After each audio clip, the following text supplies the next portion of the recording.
Hey everyone, welcome to another day of our video per day challenge where we are going to discuss some of the most overlooked deductions I think small business owners are missing out on. And so this is going to start another series where I'm going to talk about deductions that I think you can benefit from knowing about and benefit from taking advantage of, and just explaining to you. And I think some of the reasons that you're missing out on these is mainly because you don't know about them, or it could be because you're not sure how they apply, and so you kind of just don't do it. So who am I? I'm Atia Brown. I am the Savvy Accountant, and my goal is to help my community save $1 billion in tax savings so that they can build wealth to do other things. Because I love taxes, I explain taxes. That's why I chose this avenue to teach you guys things for your business. So I'm going to cover 3 expenses that I think you guys overlook today. And the first one is education. A lot of times, small business owners are furthering their education in their area of expertise. It could be educational seminars, conferences, and a lot of times I hear small business owners say they didn't deduct something because they felt like they were getting the benefit and not the business. And that could be true, but a lot of times it's really just because they're the only person in the business, so they tend to think that something that they benefit from shouldn't be an expense. So education is a valid expense that you're able to deduct things in your business. You just have to make sure that it's applicable to your industry, to what you're doing, and it's furthering kind of your knowledge in what you're going to be growing in the business. The second thing I want to talk about is subscriptions. Again, depending on what the subscription is, I've definitely seen business owners trying to get Netflix passed through because they just pay for it and they think that nobody's going to notice it. I'm talking about subscriptions to like your software, subscriptions to if you have like portals for your clients and all that good stuff. All of those subscriptions are going to be valid business deductions, because when it comes to business deductions, you need to make sure, is it ordinary and necessary for you to run your business? Meaning, is it an expense that someone that's running a business similar to yours somewhere else, they're going to incur these same expenses, and it makes sense that this is an expense that's incurred by your business? What is an example of that? Is a subscription to, I don't know what that booking site is for my stylist. So because I just booked an appointment for my daughter, I know that they use like Style Seat, I think it's called.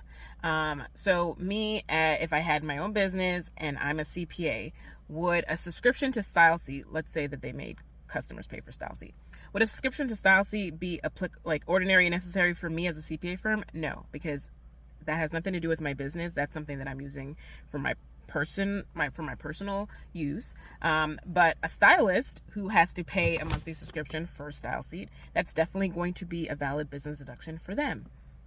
So you want to make sure that your expenses are ordinary and necessary, and that's typically going to let you know if it's something that you can be writing off, or if it's something that you cannot write off because it's not really applicable to your business. The third one I want to talk about is business meals. And the reason I want to talk about this is because a lot of people know business and like meals and entertainment, it used to be 50%. Then there was a tax reform and entertainment was removed and meals were 50%. And then when COVID happened, a lot of the meals were able to be 100% deductible.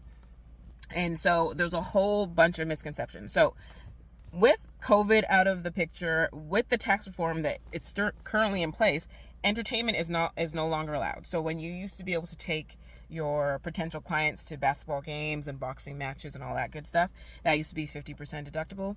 Currently, it is not deductible anymore because of the reform that happened, and it was taken away. So meals are still able to be deductible at 50%. And that's typically business meals. So thinking if you're going out with a client or a potential client, that's going to be 50%. Meals that you have when you're traveling for business, that's going to be 50%. If you, like as the manager, are treating a couple employees, not your whole team or anything like that, but you're treating a couple employees, that's going to be deductible at 50%. Like conference meals, like if you're traveling for a conference, or maybe you're not traveling, but you're going to a conference, those meals are going to be 50%. And like office snacks, those are going to kind of be 50%. There are still meals that are able to be 100% deductible. And those are going to be stuff like if you have a company party, so your annual Christmas party, those meals could be 100% deductible. If you have promotional like a promotional event that's open to the public, so think of like an open house. So if you're a realtor and you have an open house, those meals are going to be 100% deductible. Those are for the public. Those are people you do not know, like they're coming to this event that you're having and you're promoting that business. Think about if you are, like, if your team is working late and you get like pizza for the team, for them to be working late, that potentially could be 100% deductible as well. And if food is critical to your business, I'm not getting into like if you're a food critic and all that stuff, but if it's critical to your business, then that could qualify as 100% deductible. So here, those are 3 categories that I think a lot of people miss out on: education, subscription, and business meals. And so if you guys have any questions, let me know, and I will continue this series tomorrow, and I will talk about other deductions. Bye.